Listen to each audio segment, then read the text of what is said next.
जाऊया आता आपण मुंबईला, म्हणजेच आपल्या लालबागच्या राजाकडे. तर तुम्हीही गेला नसाल तर आपला ब्लॉग फॉलो करा आणि तुम्ही जाऊ शकता. तर आपण चाललो आहे वारजे नाक्यावरून, म्हणजेच वारजे ब्रिजपासून हा मुंबईचा हायवे आहे. ह्या हायवेवरून मुंबईला चाललेलो आहे. जर तुम्हालाही जायचं असेल तर तुम्ही आपला ब्लॉग फॉलो करू शकता आणि आपल्या चॅनलला सबस्क्राईब करा हो, म्हणजे कसं समजून जाईल. तर काय नाही, जराही नाही वेळ घालता विषय आपला हार्ड करून टाकू. तर आम्ही चाललो आहे, तुम्ही पण चाला. तर मुंबईला चालल्यामुळे आता आम्ही तर खुश होतोच, तुम्ही पण असणार, कारण की बघताय आपला ब्लॉग. तर आम्ही थोडं थांबलो, रेस्ट घ्याय लागणारच आहे, ह्यात काय विषय नाही. मग आम्ही चाललो आता मुंबईकडे. तर ह्या लोणावळ्याचा घाट तुम्हाला माहीतच असेल, नसेल माहीत तर घ्या अनुभव.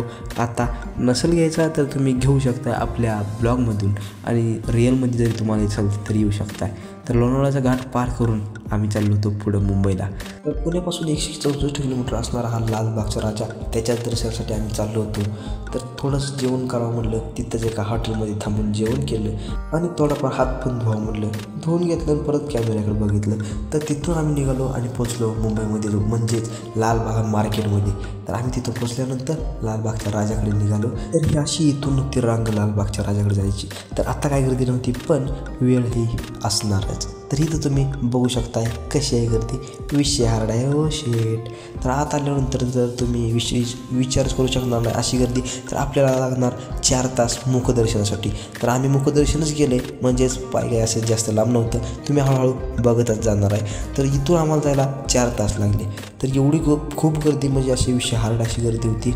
तुम्हाला यायचं असेल तर तुम्ही येऊ शकता 1-1:30 दरम्यान, कारण की आम्ही पण तेव्हा चालू होतो, कमी गर्दी होती. आणि जर तुम्ही पहाटे किंवा सकाळी किंवा दुपारी यायचं म्हणला तर मग काय बोलायचा विषयच नाही, विषय हार्डच होऊन जाणार आहे. म्हणून तर आम्ही आलो आहे गणपतीला, आणि ती पण रात्रीचं. तर आता तुम्ही वरच्या अँगलनं बघा गर्दी कशी आहे, जरा खालच्या अँगलनं नीट दिसली नसेल तुम्हाला. तर इथून पण जास्त दिसत नाही, कारण की बॅनरांची ॲडव्हर्टाईजमेंटच चालू आहे. जाऊ दे, त्याच्यावर काय आपण लक्ष द्यायचं नाही, आपण आपल्या कामाला आलो आहे, आपण आपलं कामच करायचं आहे, म्हणून तर आपण पुढे चाललेलो आहे. पहिला टप्पा पार करण्यासाठी आम्हाला लागले 1.5 तास. आता दुसऱ्या टप्प्यात जाणार आहे, किती वेळ लागणार आहे ते पण आपण बघणारच आहे. म्हणून तर म्हणतात लालबागच्या राजाचं दर्शन घेतलं पाहिजे हो शेठ. तुम्ही पण घ्या, आम्ही घेतलं आहे. तर आता चला हळूहळू जाऊया पुढं. तर इकडल्या बाजूला काय गर्दी विषय हार्डच होती, बघू शकताय तुम्ही.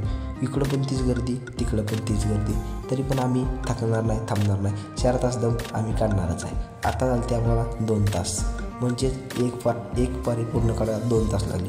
तर आता ही दुसरी पारी बघू शकता तुम्ही, माणसं किती आहेत. ह्या दुसऱ्या साईडला आल्यानंतर तर त्याच्यापेक्षाही जास्त गर्दी इकडं आहे. पण इथून जास्त जरा पळत होतो, त्यामुळे आम्हाला जास्त काही वेळ लागला नाही. म्हणून आम्ही 1.5 तासाच्या आत आम्ही गणपतीकडे आलो. तर इथून असं लगेच पळत होती माणसं, तर आम्ही त्यांच्या मागे पळत गेलो. आणि इथंच पुढे लालबागच्या राजाचं मुख्य द्वार होतं, म्हणजेच येस होती त्यांची ज्यांनी जायची. तर इथून आत गेल्यानंतर लालबागचा राजा आहे, तुम्हाला दिसणार नाही, कारण की मलाही दिसलं नव्हतं. त्यासाठी आपण पुढं जाणार आहे हो शेठ, थांबायचं नाही, थकायचं नाही, आपण जायचं पुढे. तर आपण असंच जाणार आहे मोहरं. तर आता इथून बघू शकता फक्त आपल्याला डेकोरेशन केलेलं दिसू शकते. तर तुम्ही लालबागचा राजा पण बघणार आहे, म्हणजेच काय थोडं पुढे जाऊ ना. तर इथं तुम्ही बघू शकता गर्दीच गर्दी आहे, तुम्ही बघा मीही बघतोय, मग काय विषयच नाही. तर आपल्याला इथे यायला वाजले होते 3:30. आपण हल्लो होतो 1 वाजता, म्हणजेच एंट्री गेटपासून, म्हणजेच तिथं आपण लाईनला लागलो होतो. तर आता आपल्याला इथं वाजले 3:30. तर आता इथं थोडंफार जवळ आल्यानंतर कुठं तर भारी वाटलं लागलं की लालबागचा राजा बघायला मिळाला आणि त्याचं दर्शन घ्यायला मिळालं. दर्शन जर पायाचं घ्यायचं असेल तर तुम्हाला 8 तास लागतील, म्हणजे काय विषयच नाही. म्हणून तर आपण मुखदर्शन घेऊन जाणार आहे. पण लालबागचा राजा बघितल्यानंतर एकदम भारी वाटलं. तुम्ही नक्की या, मी तर आलतोच. तुम्ही आता आपल्या ब्लॉगला फॉलो करून या, म्हणजे तुम्हाला कळेल कसं काय हा विषय आहे.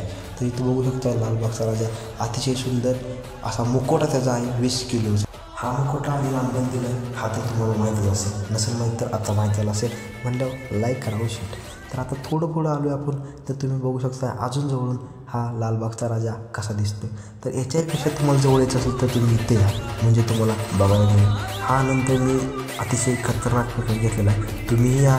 अजून 5-6 दिवस आहेत आपल्याकडे, काही विषय नाही, दर्शन घेतलं पाहिजे हो शेट. तर नक्कीच तुम्हाला आपला ब्लॉग आवडला असेल तर लाईक करा, शेअर करा आणि सबस्क्राईब करायला विसरू नका, म्हणजे काय अजून बघायला मिळेल. चला भेटू पुढच्या ब्लॉग.